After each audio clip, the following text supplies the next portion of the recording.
if somebody's Sahasrara become activated, then there are high possibilities that those people will leave their physical body and become merged with the existence. It doesn't mean that they have died.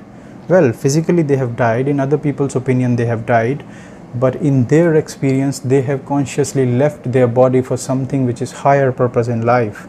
That's what generally samadhi means. That's what generally many yogis in the ancient times in India used to do. It was very much common that most of the realized beings did not used to die like other people die today. It's like illness or sickness or heart attack or cancer or this or that.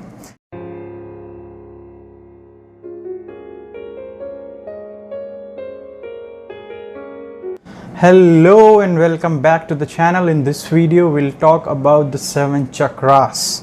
You would have heard so many things about the 7 chakras, about the pranic body into the human system, so many books you would have read, you would have watched so many videos, so many things that you have written about it. A lot of talks about this, but what the fuck really it is? Because so many people are really fascinated about the words that are spoken in the name of chakras, but they really do not know what it is. So in this video we'll try to throw the light. What is the 7 chakras? What is their nature? What are the functions? How do they operate? What is the pranic system into the human body? All these things we will talk and we'll have the clarity about it. So before we understand what is the chakra and what is the pranic system, we should try to take a basic example of how the human mechanism functions. Let's say there is a physical body. In this physical body there are different things, like there are organs, there are bones, there are nerves, there are different kind of things. Like there is a cardiac channel into the human body, then there is a brain function through which you develop the nerve system, where the flow of the information from the brain goes to the different parts of the body. So this is something which is called physical in nature. Then there is something called psychological, in which there is enormous amount of memory which is there, not just in your brain. Every cell in the body carries memory. Every cell in the body has its own intelligence out of which it operates. So there is a particular channel of the memories in your body. There is a particular channel of your, let's say, cardiac function. There is a channel in your body which is of the nervous system. All these are the different kind of channels which are physical and psychological in nature. Now there is something called pranic channel into the human system. When it comes to the pranic channel, it is something which is not biological in nature. It is very much there, it can be experienced, but it cannot be seen or felt or tasted and touched. It can only be experienced. So this pranic system which is there into the human system, which is having its own channel and pathways, is something which is not biological in nature. That's what I'm repeating again, because if you try to go and try to diagnose it with some kind of modern medical equipments and try to do the CT scan or X-ray or MRI and see where the fuck is this pranic system channel I want to see in the body, you will not be able to see. It's like this: there is a wire in which the electricity is flowing, but if you cut the wire and try to see, you would not be able to see electricity. It is very much there. It is the electricity which is keeping all the devices alive today on the planet. Either it's mobile phone or it's laptop or it's that light or it's the TV. They have the physical body, they have the psychological body, but without electricity they cannot operate. Same thing happens with the human body. There is a physical body, there is a psychological body, but without the pranic energy, these two things cannot operate. So this pranic energy has a complete proper pathways channel into the human system. That is called the nadis. When I say nadis, according to Hindu scriptures, and even if you go to the Nadi Vadyas which are in India, there are 72,000 nadis which are having its own channel and pathways into the human system, and which goes to even each and every cell in the body, through which the prana flows into the system. So these 72,000 nadis have 7 junction points. These 7 junction points are actually called 7 chakras. There's no bloody some kind of metal chakra in your body which you thought, or at least I thought almost 2 years back, because I never got the fucking idea of what the fuck is this chakra, because I thought it is some kind of metal chakra. 7 chakras are there in the body. If you cut the body, you'll be able to see. No, there's nothing like that. These are the 7 junction point of those non-biological pathways, or the 72,000 nadis into the human system. These 7 pathways are called 7 chakras, which are there right from here top to the bottom of your spine, which is at the lower point. These 7 junction points are there, and these are called the 7 chakras. Now we'll try to understand the nature of these chakras, the function of these chakras, what are the work of these chakras into the human system, and what are these things. Like, so many people keep talking about social media, and you would have seen so many videos like chakra activation, Kundalini activation, and then people are like pranic healing. You activate your chakra and you would be able to cure your diseases.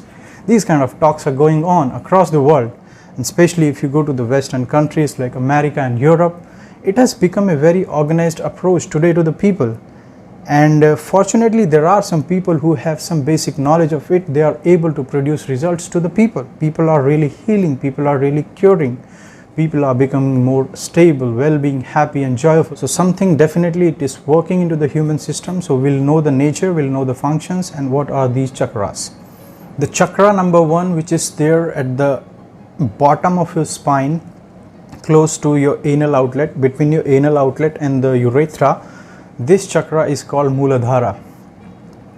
What is the nature of this chakra? Let's say if a human being's most of the pranic energy is focused majorly on Muladhara, then there will be 2 things which will be very dominant factor in that individual's life: food and sleep. You would have observed so many people around you that there are some people who are just concerned about food and sleep mostly in their life. They just want to eat food, they just want to sleep, food, sleep, and go to shit. This is all they can do because their energies are majorly focused into the Muladhara, which is the lowest chakra into the human body. The second chakra, which is called Swadhisthana, which is above the Muladhara, which close to your navel. This chakra, which is Swadhisthana, if your energies are majorly focused on Swadhisthana, then one major aspect of your life will be just seeking the pleasure.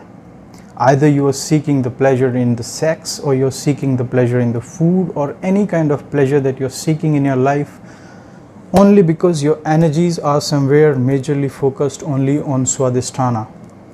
And you would have observed these kind of people also in the society who are very much oriented towards sex. They are like sex maniacs. They just want all kinds of pleasure in their life.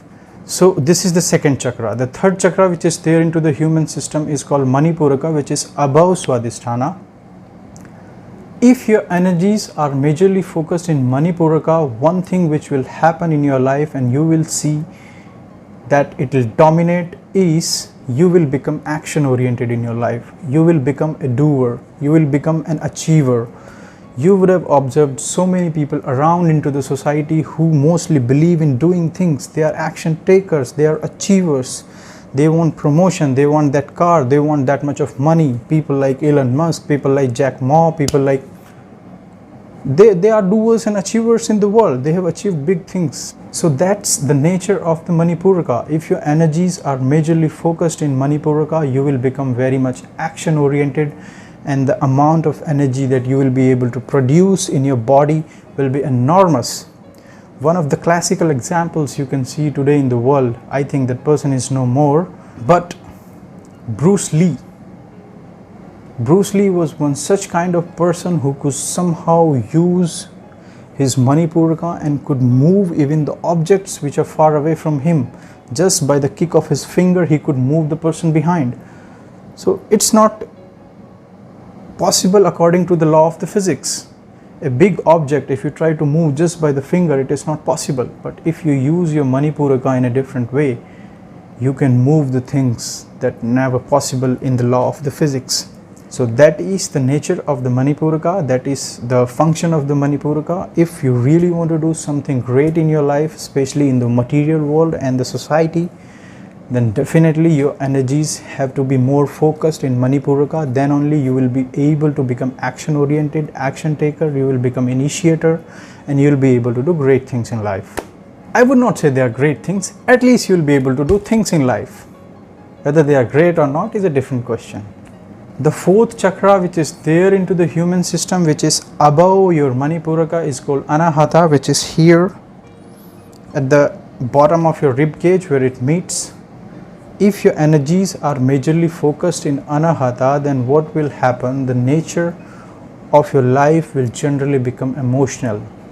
When I say emotional, you would have observed so many people around you, at least I have observed many people around me, they are very sensitive about so many things in their life. They are simply emotional about small things in their life. It is simply because somewhere their energies are majorly focused into Anahata.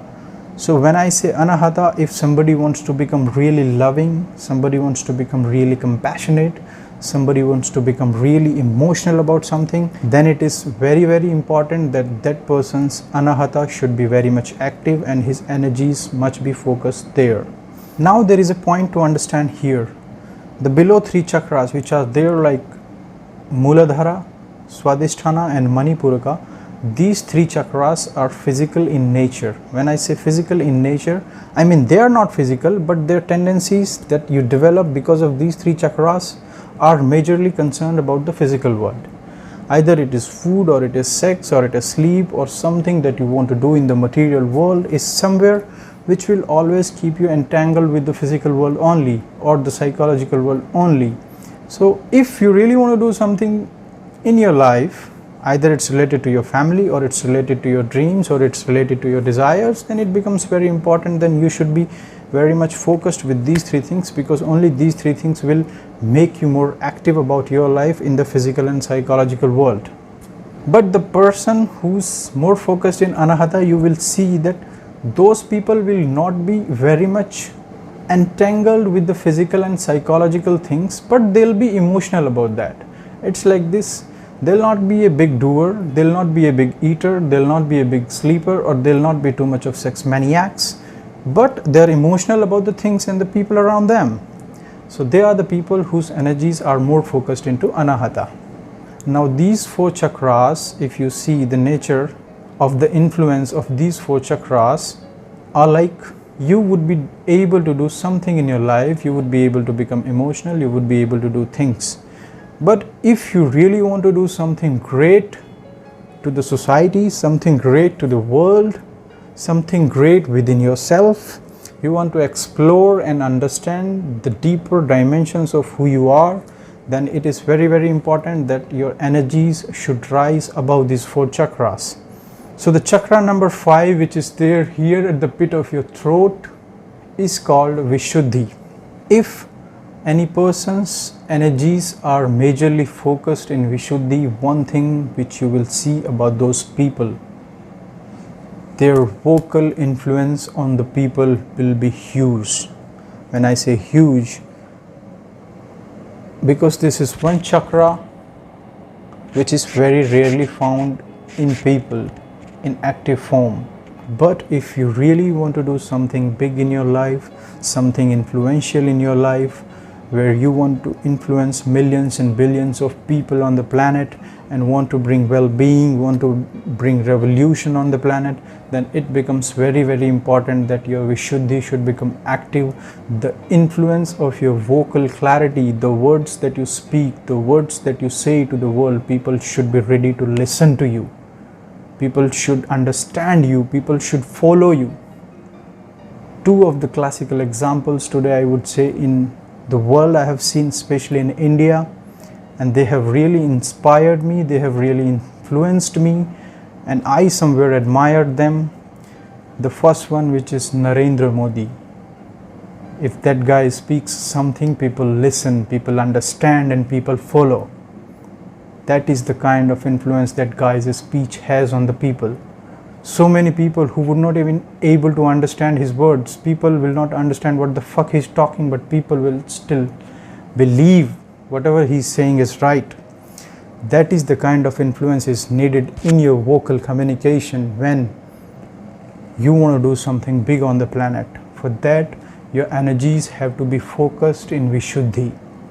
The sixth chakra, which is very important if you want to be at the peak of your physical and psychological world, plus there is a spiritual beginning in it. When I say spiritual beginning, there is a spiritual beginning in it, and that chakra is called Agna, which is there here in between your eyebrows.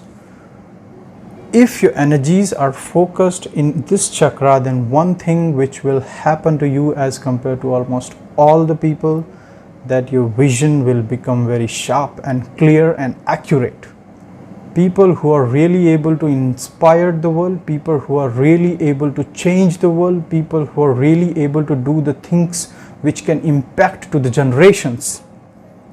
If I do something today which will be meaningful even after 500 years, which means I have a clarity of the vision that I can know if I do something fucking today should be meaningful to the people even after 100 years, 500 years, 1000 years, and like that. There have been people like this on the planet who had that kind of vision, whose works are still impacting the life of people today. In India, either it was Rama or it was Krishna, the kind of work that they did, either thousands years or 5000 years, people are still believing what they did and people still follow what they said, simply because the kind of work that they did is still relevant to today's world. Whatever Gautam Buddha did in past, whatever Jesus did in past, it still makes sense today, only because those people had that kind of vision and clarity in their life that something that you do today will be impactful even after years and years and years. Couple of living examples today which are there in India. Narendra Modi, the kind of work that guy has been doing is not something which will bring results today. The kind of vision and the clarity that he has in mind, the clarity in his ideas, the clarity in his thoughts is so enormous. That kind of person whose energies are in Agna, that guy will not be much influenced by the local situations and conditions every day which are changing. That guy knows where he wants to go in life. He has the vision, he has the clarities, and he will not get entangled with the small things which are happening on the everyday basis.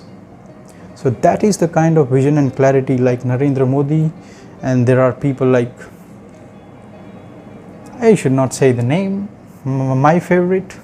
So if you really want to do something big to the society, something big to the community, and somewhere you want to become spiritually active within yourself, then it is very, very important that your energies should be focused in your Agna.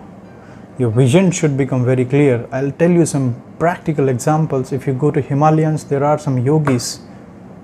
I have not met them, but I have heard about them, I have understood about them, and I have even read some books like Autobiography of a Yogi, in which it is very much mentioned that if somebody has clarity on his vision, those kinds of yogis, just by looking at you, they can even see your past, present and future. It's not some science, it is a simple basic logic that the vision that they have, the perception of the reality which is going to happen in future, they can simply perceive it now. That much of the clarity of the vision is there in people's mind if somebody's Agna is activated. The seventh chakra which is there on the top of your head is called Sahasrara. The nature of this chakra is such that if you truly concerned about the things which are in physical and material world, if you are concerned about the society, if you're concerned about the family, if you're concerned about your desires, then perhaps this chakra is not important for you, because this is a chakra which is completely takes you to a non-physical dimension of the life. This chakra is something which takes you beyond your physical and psychological structures and makes you merged with the non-physical existence or the universe. This is important for those, this chakra should be activated for those who are really no more concerned about their survival process, who are really no more concerned about what they want to do in life for others. It is important for those who really want to go deeper and deeper and understand the nature of the life, understand the nature of the universe, and explore the life in its full depth and dimension. Only for those people it is important that Sahasrara should be activated, because one thing which you will see if somebody's Sahasrara become activated, then there are high possibilities that those people will leave their physical body and become merged with the existence. It doesn't mean that they have died. Well, physically they have died, in other people's opinion they have died, but in their experience they have consciously left their body for something which is higher purpose in life. That's what generally samadhi means. That's what generally many yogis in the ancient times in India used to do. It was very much common that most of the realized beings did not used to die like other people die today. It's like illness or sickness or heart attack or cancer or this or that. At that time people used to die of their own will, those realized beings. Because at certain point of time, when you are done with your physical world, when you are done with your psychological world, when you have fulfilled some of the stupid desires that you had, and now you want to explore and understand what the fuck life is, then this chakra becomes very important. Your energies should be more focused into the Sahasrara. Then only you will be able to take samadhi. Then only you will be able to leave consciously your body. So these are the 7 chakras. I'll just repeat it again. The first one, which is there in the basic, is Muladhara, then Swadhisthana, then Manipuraka, then Anahata, then Vishuddhi, then Agna, and here is the Sahasrara. So below 3 chakras are majorly concerned about your physical world. If you just want to be more concerned about the food and the sleep and the sex and the water and the things that you want to do in your life, then they are good. If you just want to be emotional, not too much entangled with the people, emotional but not entangled, you become emotional for some time and then free from the things, then Anahata is there. If you want to become loving, if you want to become compassionate, then Anahata becomes very important. But if you want to do something big for the world, if you want to do something big for the society, if you want to do something big for the next generations which are coming on this planet, and if you want to do something big for yourself, then above 3 chakras are very, very important. Either it's Vishuddhi or it's Agna or it is Sahasrara. So these are the 7 chakras. This is the Pranic Flow. So that's what the prana does. Any yogic practice that people do, especially when they are initiated, the only and only purpose of any yogic practices is to rise your energies from the lower level to the higher level. Because if your energies come from Muladhara to Agna, the quality of your life, the quality of your work, the quality of your experience will dramatically change. You will kind of get transformed. So how to activate these chakras is a different question, and I think I should be very much frank with you that I would not be able to tell you something that you will activate your chakra like this, because this is bullshit. Because this is a very subtle science, and only by the responsible people it should be communicated to others, it should be transmitted to you. There are some really responsible people and organizations on the planet who are really working hard to make people realized, to make people rise their energies from Muladhara to Agna or Sahasrara.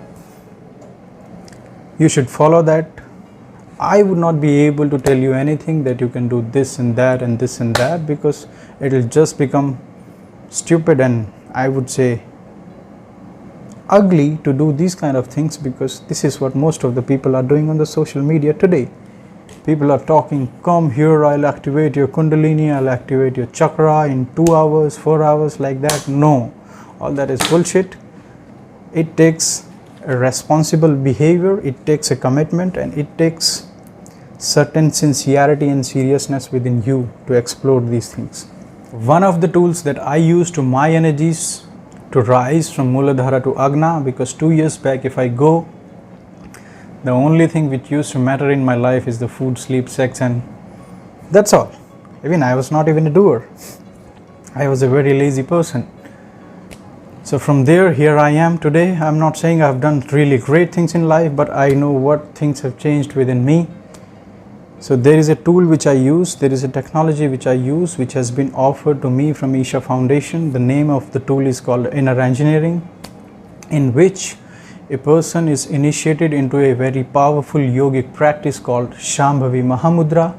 If you practice Shambhavi Mahamudra on daily basis, then you will see there will be a big change in the flow of the energy within your body.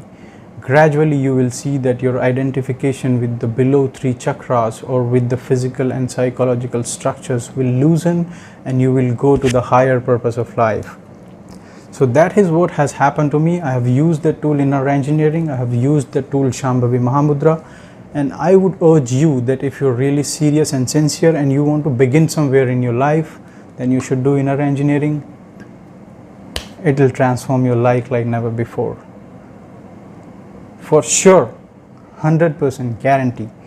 If you are taught something and if you implement it in your life, it will do miracles.